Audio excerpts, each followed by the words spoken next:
Hello guys! Ah, andito po tayo ngayon sa aking munting kusina na kung samahan, nagpe-prepare po ako sa aking pagluluto.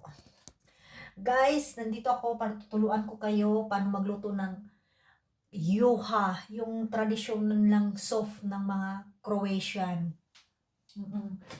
At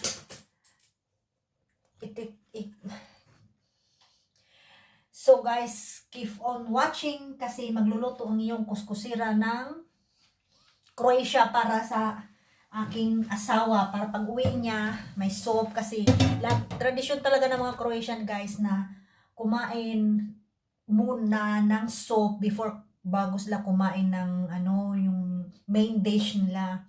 So ngayon, hindi ako talaga marunong magluto ng kanilang traditional food pero susubukan ko kung magugustuhan ng asawa ko. Okay? So ngayon, mayroon tayo ngayon dito. Ito yung gagamitin natin. Maliit lang kasi kami lang naman dalawa guys. So ito yung gagamitin kong pot. Nalagyan ko siya ng tubig. Nakikita niyo ba ko?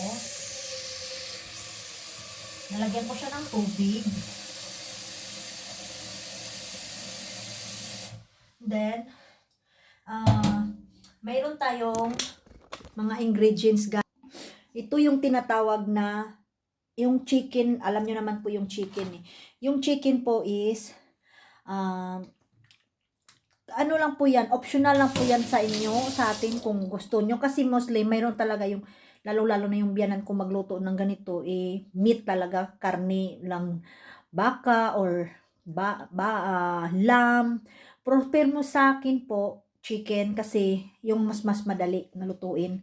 So, itong chicken na to, papakuluan ko siya. Dalawin ko na kasi maano ako mahilig ako kumain. At saka guys, optional din ito guys na lalagyan natin ng itong ng balon-balunan ng manok. So ito, napakasarap talaga nito pagdating sa pag nakalagay. Ito talagang pinaka-paborito ko sa lahat. Sa tuwing kumakain ako sa biyanan ko, ito yung kinakain ko lagi. So, nasa inyo yan lalagyan nyo o hindi. And now, meron tayong tinatawag na Silver Glava. Silver Glava, guys, ito yung nagpapabigay ng aroma sa tagay natin dito kasi guys, malit lang yung kusina ko. Pasensya na kayo. Ito yung tinatawag na Silver Glava, guys. Yung Silver Glava, ito yung nagbibigay sa aroma ng isang soup. So ngayon, ilalagay natin siya dito. Isasabay natin lahat para isahan na. Then, syempre, hindi mawawala yung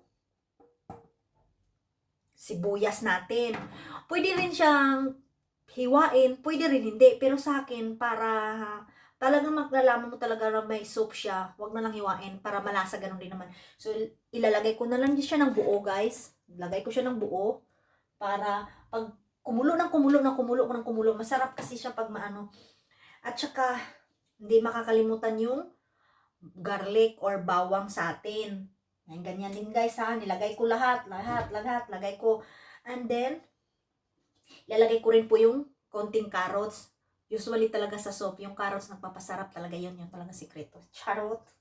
Okay guys ha. Ilagay natin. Saka yung iba guys, saka na natin ilalagay ito yung sinasabi nila broccoli. Optional din naman kung gusto mo yung may broccoli o wala. Pero sa akin gusto ko yung may broccoli kasi masarap siya. At saka, dahon ng Chinese pichay pag tinatawag sa atin. Chinese pichay. At saka, hindi mawawala yung parsley. Yung parsley, kung sa Arabic pa, badones, pero sa English, parsley. Pero pag sa Croatian, persin, yun.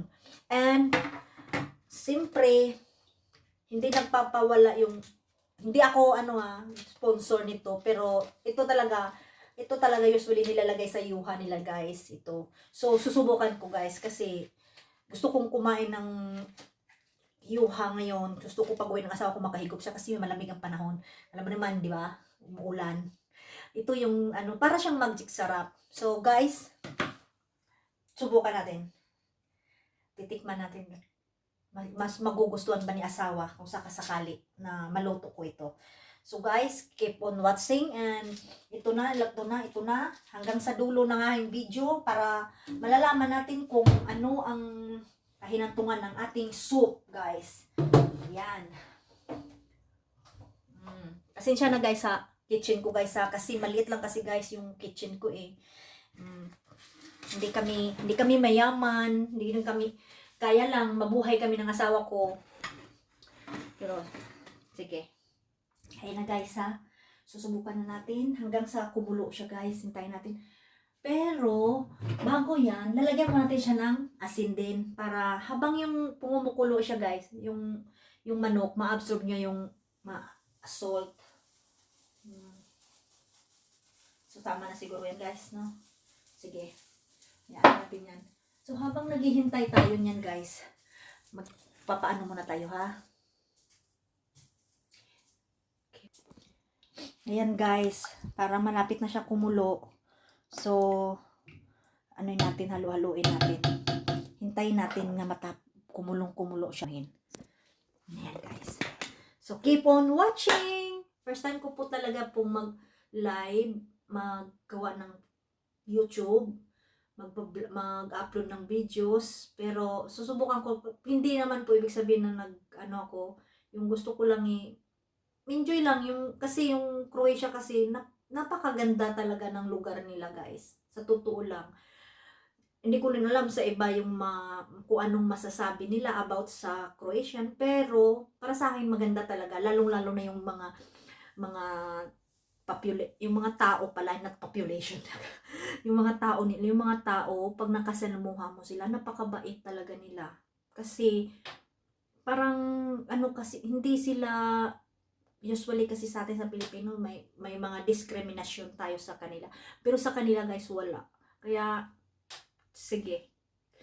Papaliwanag natin 'yan sa susunod na mga video ko kung ano ang may ugali ang Croatian at kung ano ang pagkakaiba ng Croatian kaysa Pilipino. So keep on watching guys. See you there. See you pag matluto na yung natin, yung niluluto natin kasi takam na rin ako.